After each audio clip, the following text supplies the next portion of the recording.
One of the worst places to be during the height of the rioting here in Los Angeles was inside a commercial building, any building, but particularly inside a liquor store. And that's exactly where we are, in a liquor store. And Charles Jones is in his liquor store, and that's where he says he will stay until the rioting is completely over.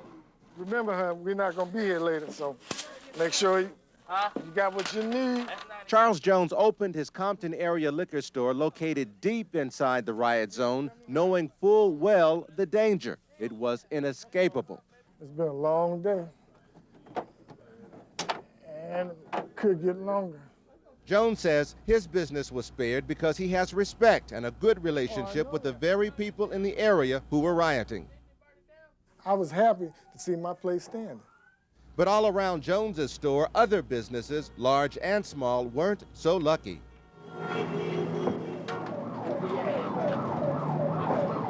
We watched a stunned shop owner standing by helplessly, visibly shaken and unable to protect his clothing store. What can we do? Hey, hey, hey! We thought being in the black business we would survive it, but like you say, what can we do? I mean, how does it make you feel to be here seeing this happening? Oh! Well, it makes you mad naturally because you work hard to build something up. And, you know, your own people destroy it, so. Excuse me, what do you think they're after? What is it that they're after? At this point, I don't think anyone knows what they're after. I think that they're just caught up in the moment. Well, I understand the frustration, I'm sure, like everybody else, but, you know, this hurts. This really hurts. They vandalized, they took everything. They really trashed the store. That was about 4 o'clock this morning. I came down. All the merchandise was taken. Bars were broken, windows were broken. So they took things out, everything out. How do you feel about that? Right now, I'm numb. Put the fire out! Put the fire out! Put the fire out! Business after business after business was helpless to stop the onslaught. If it wasn't looters, it was fire that shut them down.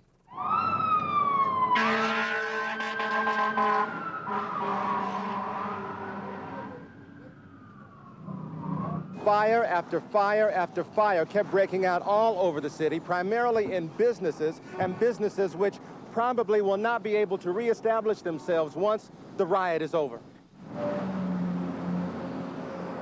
This is an extended edition of the morning show and Front Page. We feel the community needs this. A local radio station owned by Stevie Wonder fielded a full day of calls as people tried vainly to make sense of what was going on. Come on, what are we doing to our community? Outside, now brazen looters attacked commerce at will, bank teller machines included. Excuse me, what are you taking out of that?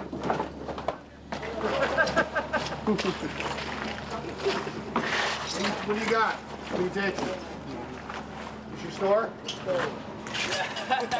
Sir, just behind you, there are a dozen people looting a shop. What's going on? No, those are all the owners over there. They're repairing all that stuff.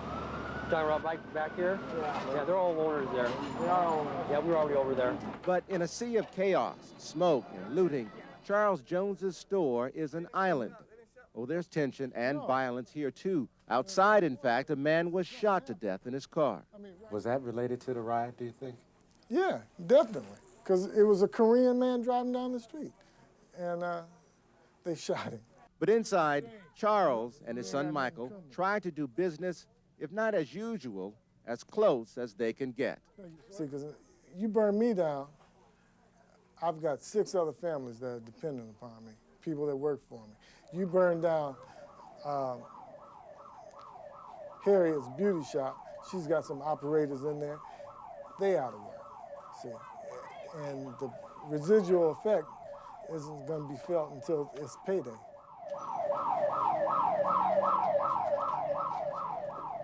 We're standing in Midtown Los Angeles now, several miles from South Central LA, the core of this whole problem and where things started. And as you can see behind me, the building is engulfed in flames. There are no firefighters around anywhere. It's a situation that's on almost every block. The firefighters can't even begin to answer all the needs. The fire department received more than 3,000 emergency calls by early this morning, but with hundreds of blazes, firefighters were a bit overwhelmed. Number one, it's ridiculous what's going on. Number two, it's tough for us to do the job the way we're trained to do it because we're spread so thin. Captain Kephart has been on the job since the riots began. He says there were very few victories as arsonists blackened the city. Well, a lot of guys here are going to see more fires today and tonight than they've seen in 10 years. We've fought 4 fires already in 4.5, 5 hours. So it's crazy. But that's not all that's crazy. Firefighters, usually seen as the Red Cross of Flames, have become the target of violence, even though they obviously had nothing to do with the Rodney King verdict. Still, they've been besieged by rocks and bottles and, in some cases, gunshots. It's the first time in 14.5 years that I've never felt like we've always been the good guys. People always want to. It's the first time in my career that I've ever felt like a lot of these people aren't happy to see us here, and that's unfortunate. As many as 1,000 fires ravaged areas of Los Angeles, and dark plumes of smoke striped the sky a whiskey brown. Travelers flying into the city could see smoke as far as 70 miles away. Battalion Chief Duncan Baird shook his head in disbelief as he surveyed some of the damage. Targets included furniture stores and corner delis, markets and video shops. The fires quickly spread to homes. I'm guessing there's probably 30 or 40 apartments in there, and those people are going to be out of a home, and it's really sad. And as one of the structures collapsed, Baird seemed resigned to the partial futility of it all. This building's probably going to burn to the ground. If and when it does, or we're able to put the fire out, then we'll just have to move on. We'll be reassigned to another fire somewhere else. Many of those fighting the flames are longtime veterans of the department, men like Battalion Chief John Gamrett, who fought fires during the Watts riot in 1965. Well, I was here during the original Watts riots, and it's much worse now. I think more structures are burned, it's more widespread, there's more looting, and there's more hostility. And how is Gamrett dealing with the overwhelming situation? Well, it's just part of the job. It's just something you have to do, and you try to isolate yourself. What's going on right now isn't right. 36 teams of firefighters from cities around California were en route to help the county's 1,700 firefighters. But that news didn't seem to bolster the exhausted troops. It's a Holocaust. That's all you can say. Hopefully it won't last long. This was a real emotional, heart-wrenching story. Here we had O.J. Simpson, accused of a capital crime, and it was tragic. It began last Monday with an image no one ever expected to see. O.J. Simpson in handcuffs. His ex-wife, Nicole Brown Simpson, and her friend, Ronald Goldman, the victims of a brutal double murder. It would end with an unbelievable drama played out on live TV. O.J. Simpson, murder suspect and fugitive, being pursued by police as the nation held its breath and Simpson's friends pleaded with the former football hero. Give yourself up, man. Just stop. Please stop. In the time between those two events, a media circus rivaling anything in print and broadcast history. Throughout it all, one question on everyone's mind, a question no one imagined would ever be asked about one of the nation's most beloved personalities. Did he do it? Everyone is speculating. Last Thursday, both victims were laid to rest separately. 25-year-old Ronald Goldman, a man everyone said was full of dreams, dreams that will never be realized. And 35-year-old Nicole Simpson, O.J.'s ex-wife. At her funeral, a grim-looking O.J. Simpson, the couple's young children, by his side. After the funerals, the media began to report that the arrest of O.J. Simpson for murder was imminent. It looked like this bizarre week-long drama was about to come to an end. But even here in Los Angeles, a town full of screenwriters and storytellers, no one could have predicted what was going to happen next. O.J. Simpson, the former star running back, was about to make his last desperate run. He is a wanted murder suspect, and we will go find him. On Friday, O.J. Simpson was to have surrendered to authorities. He didn't. Simpson was declared a fugitive. As authorities mounted their manhunt, the rumor mill churned. At Nicole Simpson's condo, the scene of the murders, a huge crowd gathered amid speculation that O.J. had killed himself there. O.J. Simpson is not at this location. There's nothing going on here. The near hysteria over Simpson's whereabouts continued to mount. Don't feel sorry for me. I've had a great life, great friends.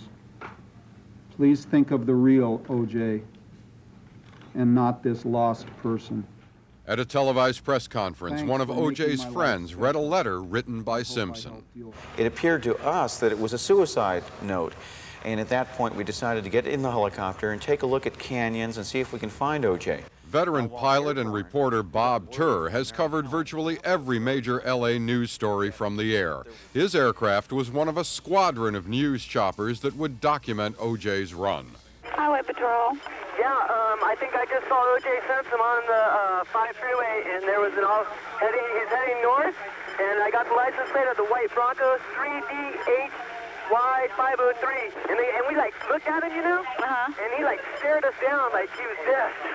That 911 call helped police zero in on the vehicle Simpson was riding in.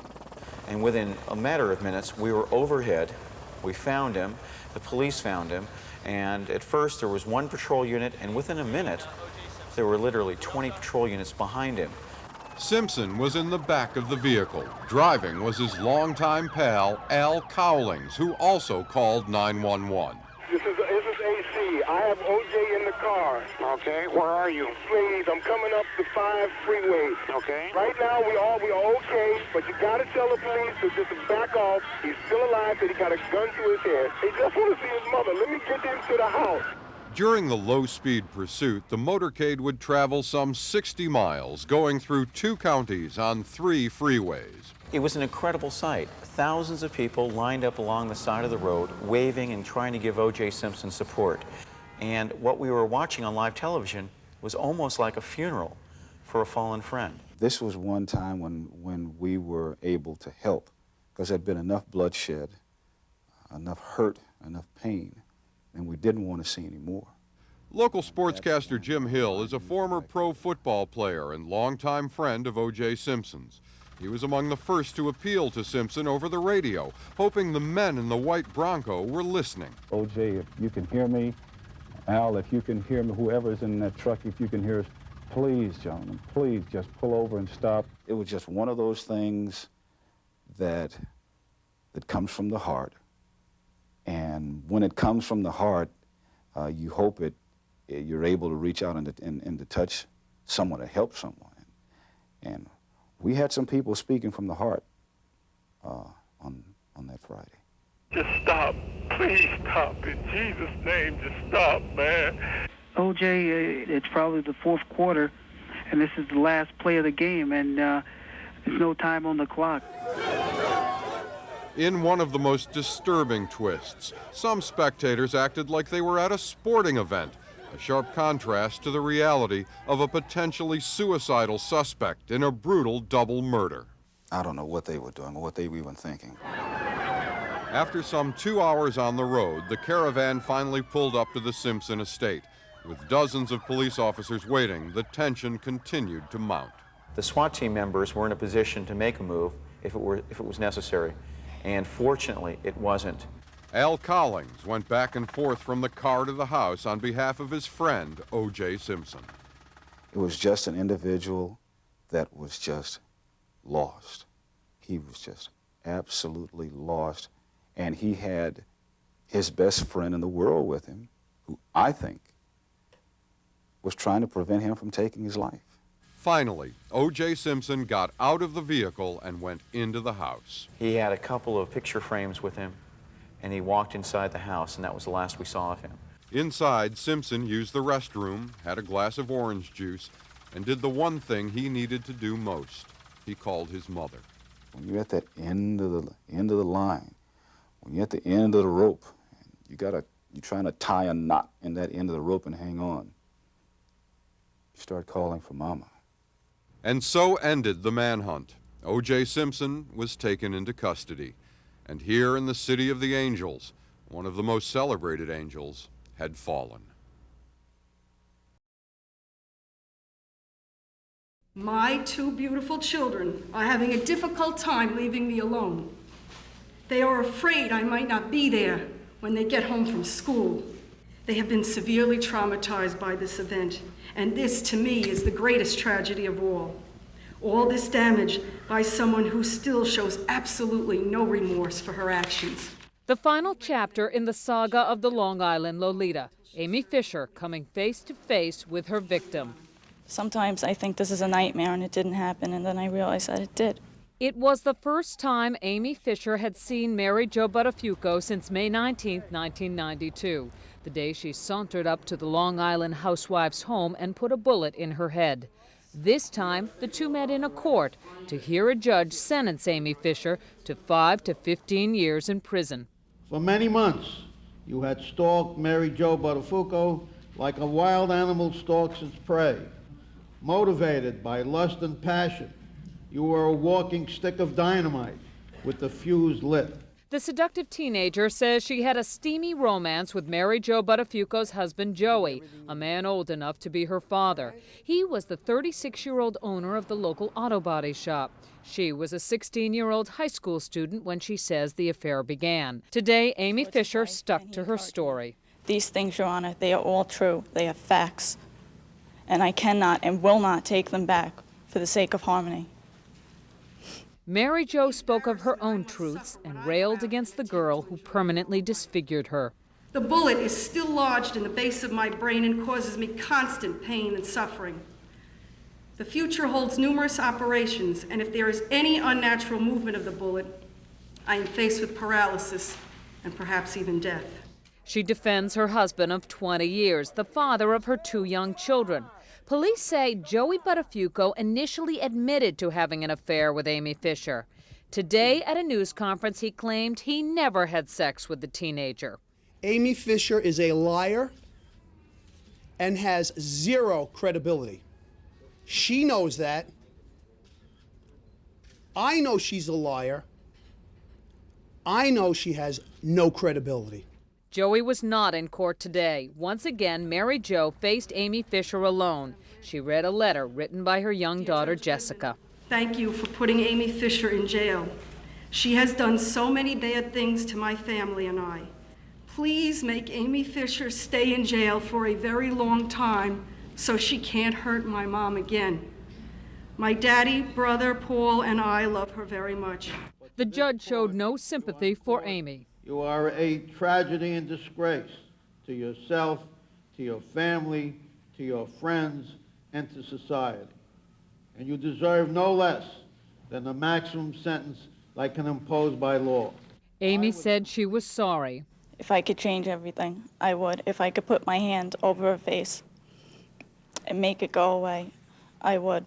While Amy and her lawyer are still furious that Joe Buttafuoco was never charged with any crime, the prosecutor says he is leaving Joey alone. Amy Fisher was not believable, and we don't prosecute people because they're called lowlifes. Even before today's formal sentencing, Amy had already chosen to return to jail to escape the media circus that drove her to 2 suicide attempts. I don't want to be the Amy Fisher that stands here today. I want to be the Amy Fisher that I was before I met Joe Buttafuoco in November of 1990.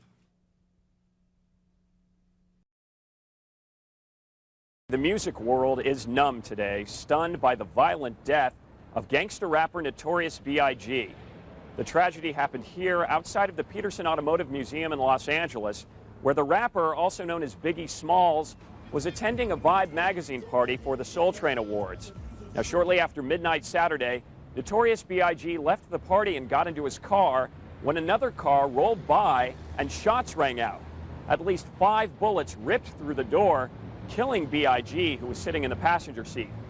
Dozens of heavily armed cops arrived on the scene as word of the shooting spread.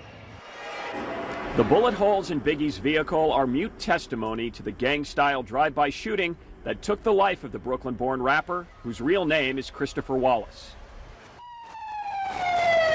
Smalls was rushed in his bullet-riddled vehicle to Cedars-Sinai Medical Center, where he was pronounced dead on arrival. Dozens of fans, many overcome with grief, held a vigil at the hospital. They've got a number of individuals that they're speaking to right now, and we're hopeful that we can resolve this matter relatively soon. These are pictures of the 24-year-old Biggie at the Vibe party just hours before he was killed. Eerie images of a man who had no idea of the violent fate awaiting him. Biggie Smalls was larger than life. The robust rapper was 6'3", almost 300 pounds. He was loud and boastful, known for talking trash. His music was apparently a reflection of his real-life experiences.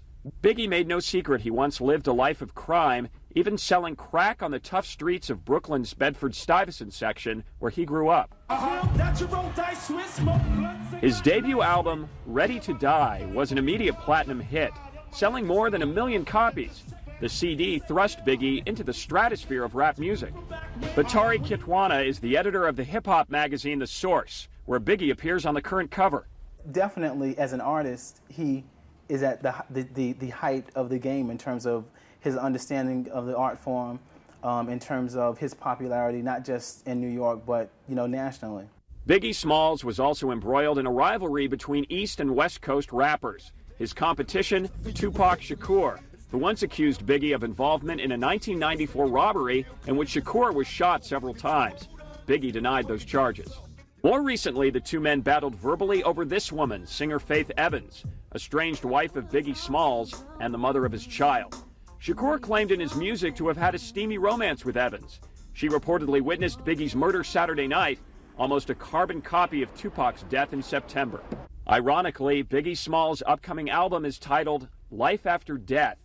A startling ad shows Smalls posing in a graveyard near a tombstone reflecting his likeness.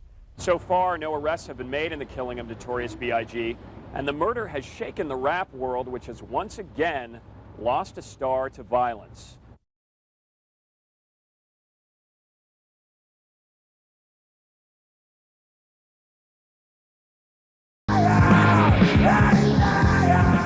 Kurt Cobain was the lead singer and songwriter of the rock band Nirvana. Cobain was a rock pioneer, many credit with creating grunge rock, the Seattle style of music and fashion that emerged in the 90s. Cobain used a shotgun to end his life, a life that at 27 seemed securely locked in international star status. Nirvana's last album, In Utero, went platinum. Cobain's existence, however, was anything but Nirvana. Cobain was labeled a genius, an artist who spoke to his generation about their feelings of alienation. I know they're cleaned up. I know she hasn't done any drugs for a long time. Psychologist Hank Harrison is speaking about his daughter, Courtney Love. He feels the young couple had their share of problems with drugs and alcohol, but they were trying to overcome them. In March, however, Kurt was rushed to a Rome hospital in a coma. When they got to Rome, they were relaxing, and I think he forgot that tranquilizers and champagne don't mix. And he doesn't eat right, and so is weak. And I think that's why he went into the coma. Harrison speculates that while Cobain was dealing with his drug abuse, he was also handling some family pressures. There's some family games going on that I can't talk about right now between Courtney's mother and his family's been very supportive.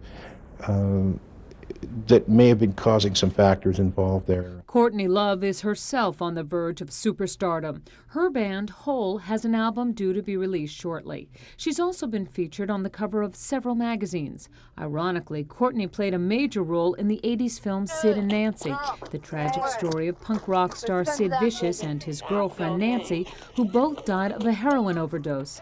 Hank Harrison says he wasn't surprised by his son-in-law's suicide. Because Courtney had trouble with him constantly. Cobain's family is searching for the causes of Cobain's psychological demons that drove him to take his life. We look into the case more deeply, we're going to find factors that led up to this, something along the lines of maybe a manic depressive situation or mood swings that were very violent for Kurt, and some kind of chemical imbalance in his personality or in his makeup that caused him to want to do this. The couple's life together was marked by controversy. In a 1992 Vanity Fair article, Love admitted using heroin while pregnant with the pair's daughter, Frances Bean. Some of the anger in Cobain's songs seemed to stem from his childhood in Aberdeen, Washington, a logging town where artists were outcasts. His parents were divorced and he ran away from home in 1984. Barbara and Lamont Schindler, with 6 kids of their own, took him in for a year. While he was here, he was very quiet. He is not an exuberant, outgoing type of a person then. Kind of reclusive.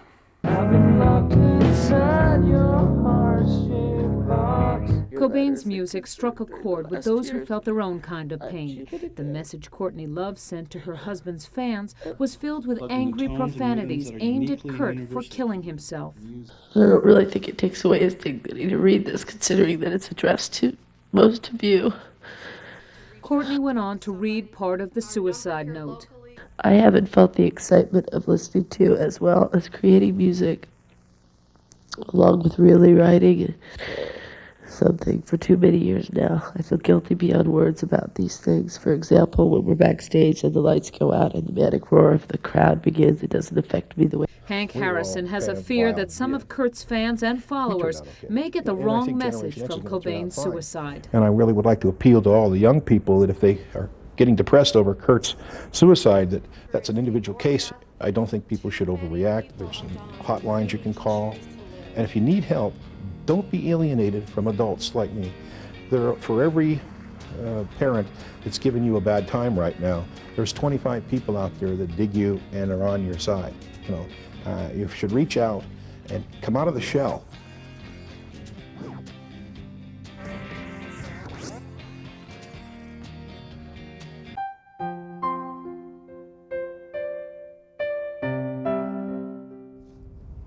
Why are you so sad, Mom? There's a lot of people that were killed here, sweetie. Get him back!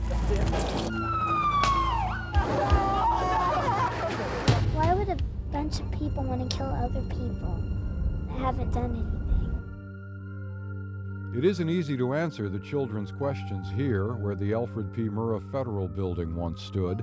The dust has settled and the earth has healed, but there will never be an answer to the one overriding question that everyone, especially the victims, still asks.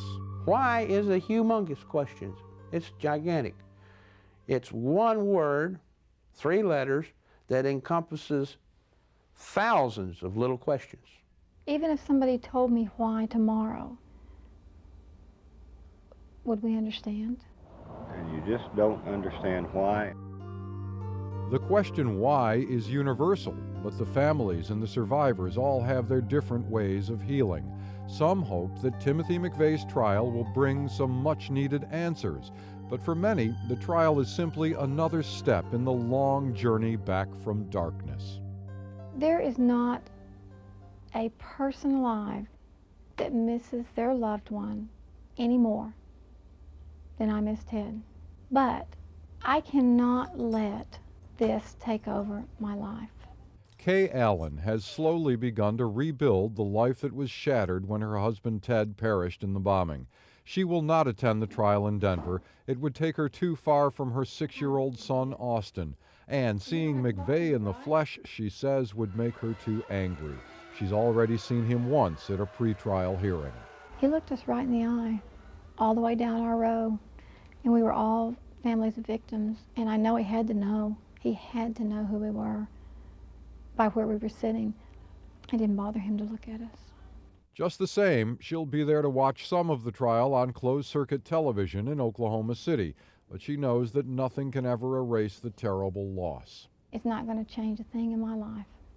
It's not going to make him walk through that door. It's not going to make anybody's children automatically be there. But a conviction, Kay says, will bring her some comfort. 1 year ago, we spoke with Kay on the anniversary of the bombing. She still had Ted's coffee mug sitting in his truck right where he left it, and she still kept his clothes in the closet. Today, the mug and the clothes are still there. And on some days, Kay still forgets, if just for a second, that her best friend is never coming back. There are still days you find it hard to believe after 2 years that I can forget just for a split second that he's not here. And I'll think, when I get home, I'm going to tell him whatever. And then you think, God, Kay, how could you have done that? Little things happen.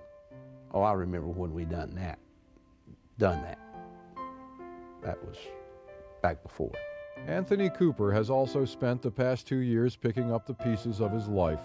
A life without his grandson Christopher and his daughter-in-law Dana, who ran the building's daycare center. The pain has eased somewhat, but as for his anger... Total, complete, pure, right to the bone, anger. Every time I think about it, it just goes right, it's pure anger. Anthony will also watch parts of the trial, but from Oklahoma City. I don't think being within spitting distance of him, I would not spit on him. What I really need to hear is a verdict. I want to know, is he guilty and when's he going to die? Anthony's son AC remarried last December, and the family is doing its best to move on. He's nothing like the person he was before. Before he had his own little world, and that's all that really mattered to him. Well, he still has his own world, but he guards it. You just take your turns between being sad and glad. Glad you're alive. Sad for those other people. Martin Cash worked in the federal building for 12 years. He was on the 5th floor when the bomb exploded. My eye was hanging out of my cheek. It had been blown completely out of the socket. I had a hole in my head right here, bigger than a quarter, and my skull was cracked all the way back. Doctors couldn't save Martin's eye, and more than 100 of his friends died, but Martin considers himself lucky, and he's determined to face Timothy McVeigh in court. I know I survived, and that I think he's stupid, I think he's naive, I think he's just a kid that doesn't know what's going on in the world. It's quiet here now in Oklahoma City, but the cries of those who died still echo through this somber street. And although it may be difficult for some families and survivors to watch the trial, they will do it in the name of all those who cannot.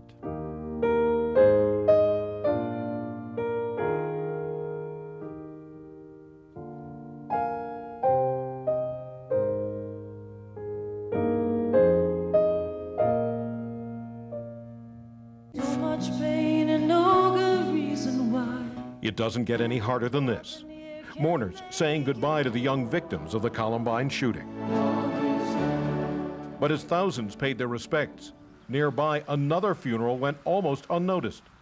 One of the killers, Dylan Klebold, was quietly laid to rest at this church. A small service attended by only 15 friends and family. Reverend Don Markshausen performed the service for Dylan's distraught parents. They just know their son, who they loved, was getting ready for college.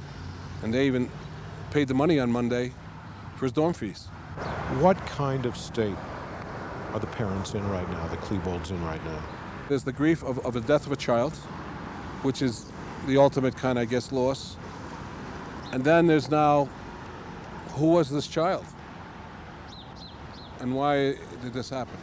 Both the Klebolds and the Harrises have been in seclusion since the massacre. But Dee Grant, Susan Klebold's hairdresser, saw her just days after the shooting.